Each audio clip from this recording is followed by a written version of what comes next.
तर सिया गोयलच्या भावाच्या अडचणीमध्ये वाढ झालेली आहे। साहिलच्या अडचणीमध्ये वाढ झाली आहे। वकील आशुतोष श्रीवास्तवांकडून 10 कोटींची नोटीस पाठवली गेली आहे। न्यायालयामध्ये वकील पत्रावरून झालेल्या वादानंतर हा निर्णय घेतलाय।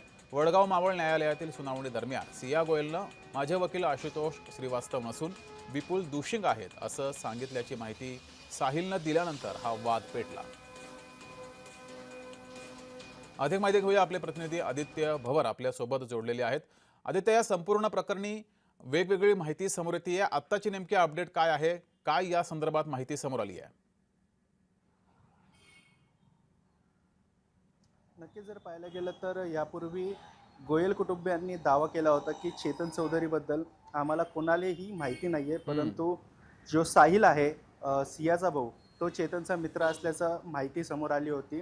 त्यानंतर दोघंही प्री वेडिंग शूटसाठी बालीला जाणार होते, पण ह्याला सिया ही काय राजी नव्हती, तिला जायचं नव्हतं। त्यामुळे तिच्या भावाने जबरदस्ती करून तिचा हात पकडून तिला गाडीत बसवलं होतं आणि याची सगळ्याची माहिती वैभव जाधव जो ड्रायव्हर होता त्यांनी पोलिसांना दिलेली आहे आणि ही पुढे कोर्टातही मांडण्यात आलेली आहे। त्यामुळे प्रश्नही असा उद्भवतो की ह्या अँगलने आता तपास होणार आहे का?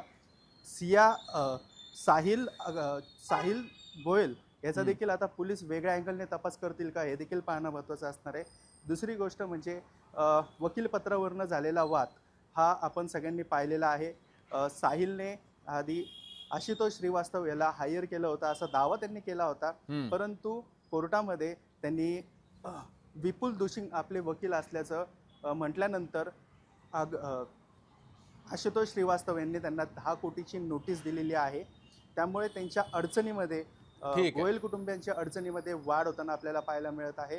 एकीकडे एकीकडे सिया गोयल याचे नवनवीन प्रकार किंवा नवनवीन दावे समोर येत आहेत, तर दुसरीकडे त्याचा भाऊ देखील या अडचणीत ठीक आहे सापडलेला आपल्याला पाहायला मिळतोय। जगदीश, आदित्य, तुम्ही असेच जोडलेले राहा।